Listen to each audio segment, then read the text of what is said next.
Трамп пен Путин жақын уақытта жүздесуі мүмкін бе? ақш-тың арнайы елшісі Мәскеуге ұшып келді. 31 шілде күні орыстың оғынан Киевте 31 адам қайтыс болды, оның 5-еуі бала.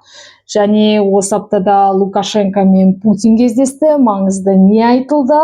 Және осы аптада Трамп пен Медведев желіде біраз сөз қағыстырды. Осы және басқа да жаңалықтарды бүгін менің YouTube арнамда талқылаймыз. Есімім әдеттегідей Аида Қыдырбай.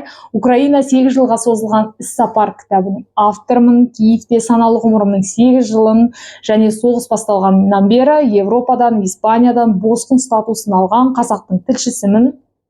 Қазақтың қызымын.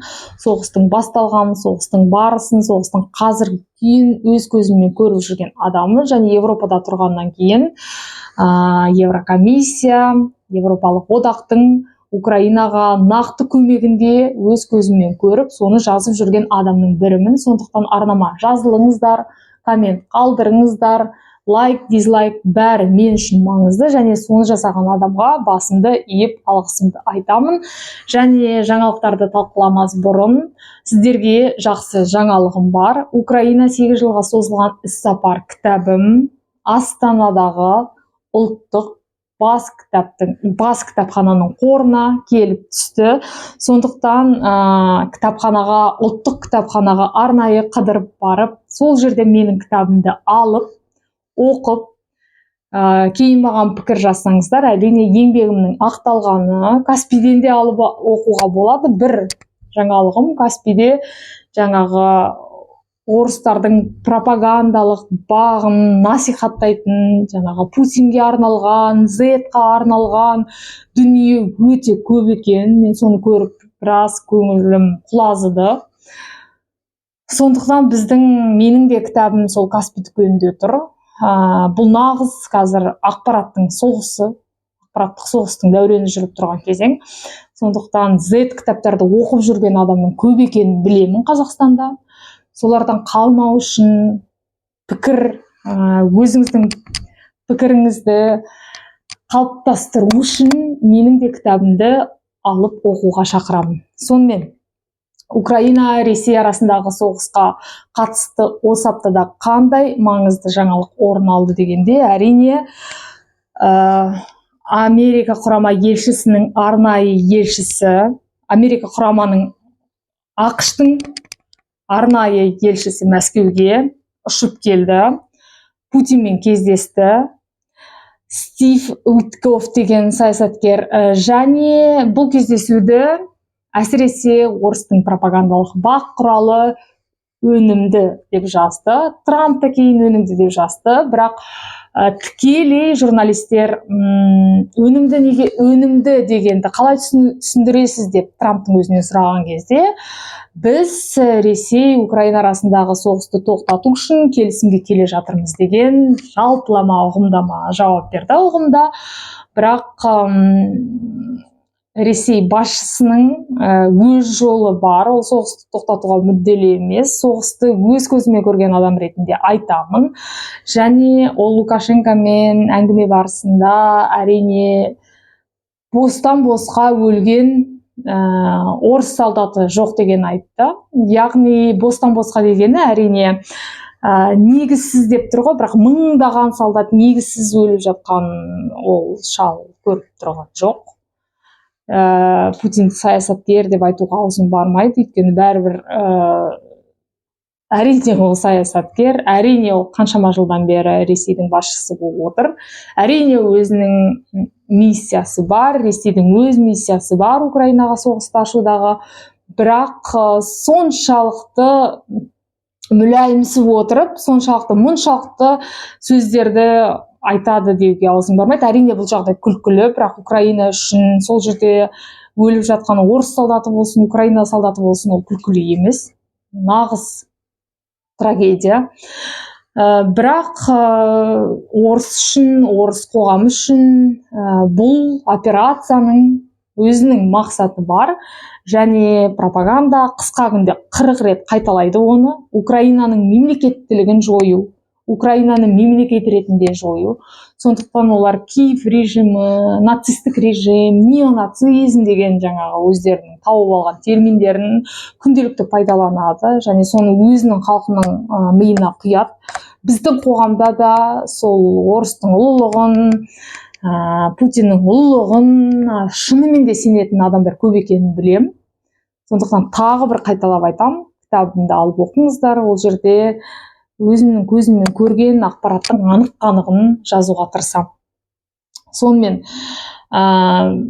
Путиннің өз миссиясы бар деп отырғаным әрине Украина қазір әсіресе жаз кездері, жаз енді аяқталып қалды ғой, қыстың басында, күн суықтың басында олар жаңағы электр торабын мүмкіндігінше газды және әрине темір жол, адам көп тұрған бейбіт үйлерді атқылауды жалғастыруда. 31 шілде күні Киевтің бір өзінде 31 адам қайтыс болды, оның 5-еуі бала, ең өкініштісі.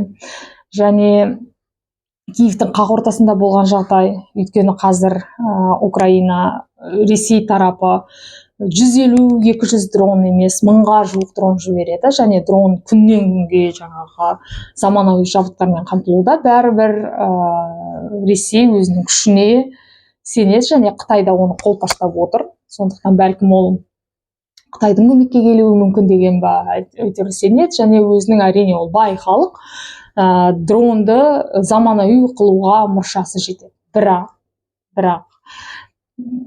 осы жерде тоқталғым келіп отырғаны сіздерге Трамп пен Медведев арасындағы желідегі сөз қақтығысы.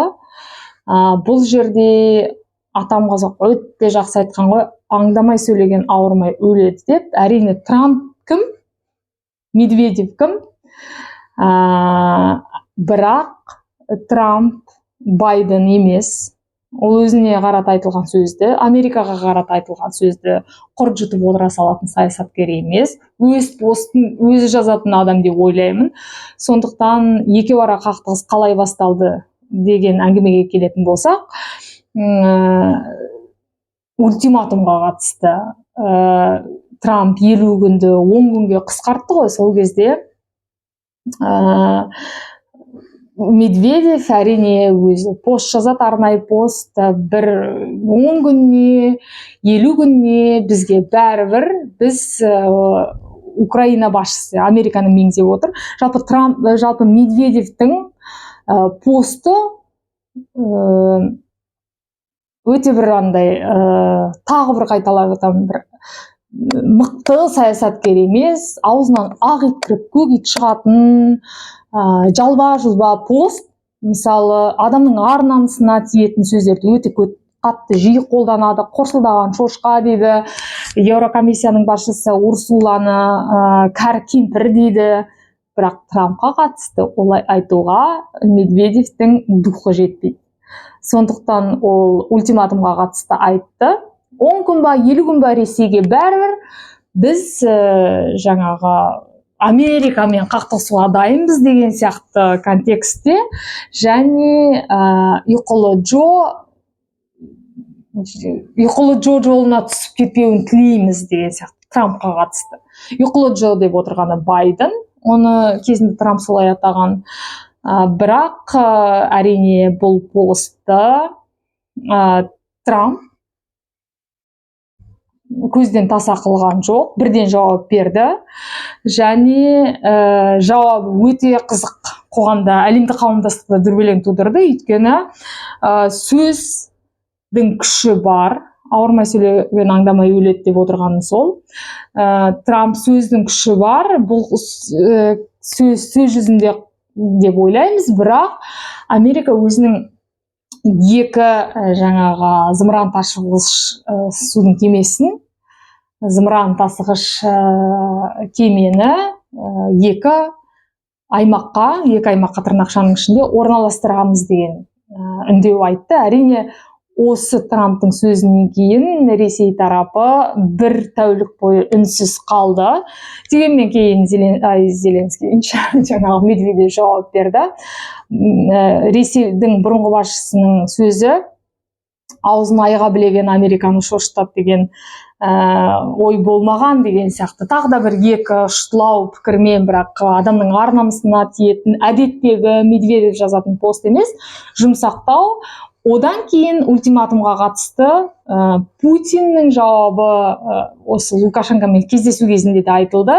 Бізден үміт күтетіндерге үміт күтпеу керек деген сияқты. Оның енді сөзі рас. Трамп Ресейден үмітін үзген емес. Бәрібір бейбіт келісімге келеді-ау, Зеленскиймен кездеседі-ау деген бір ішінде үміті бар сияқты. Бірақ тағы қайталап айтамын, Ресей соғысты тоқтатуға мәжбүрлі ел болған болса, қазір де үзіліс алуға тамаша мүмкіндік еді Трамптың осы ұсынысын қабылданып. Бірақ Ресей соғысты тоқтатуға мүдделі емес. Бейбіт күнде Украина халқы қырылып жатыр. 31 адамның қайтыс болуы, оның ішінде 5 бала. Ол шынымен де үлкен трагедия, бірақ соғыс тоқтаған емес және тоқтамайды да.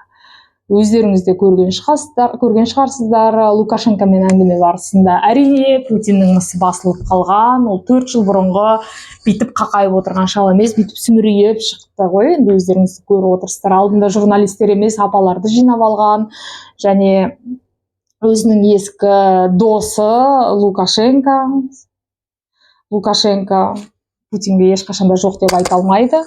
О бастан соғыс басталған кезде Киевке қалың қол сап ете қалған кезде, әрине ол Беларусьтың территориясы арқылы келген орыстың әскерлері. Сондықтан да Киевті басып алуға әрине Лукашенко да өте мүдделі болған адам.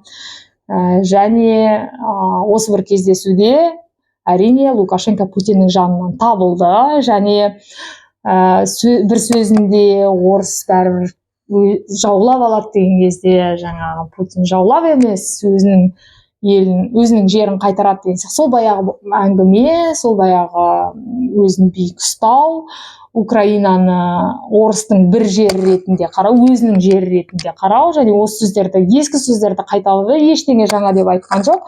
Бір ғана осы Трамптың жауабы ретінде үміт күтпеңдер деген сияқты айтты. Әрине, мүмкіндікті пайдаланып, Ресей бәлкім үзіліс алуға жағдайын жасап, үзіліс алуға осындай шанс туып тұр, бірақ оны Ресей қолданбайды. Өзінің жүрген жолы, өзінің операциядағы мақсаты бар. Сондықтан бір ғана дұрыс сөзі ол үміт күтпеңдер дегені. Оны Трамп түсіне ма, түсінбей ма, әлде оған тағы да 10 күн керек па, әлде оған тағы да 50 күн керек па, бәлкім оның тағы да ультиматумды 100 күнге созады.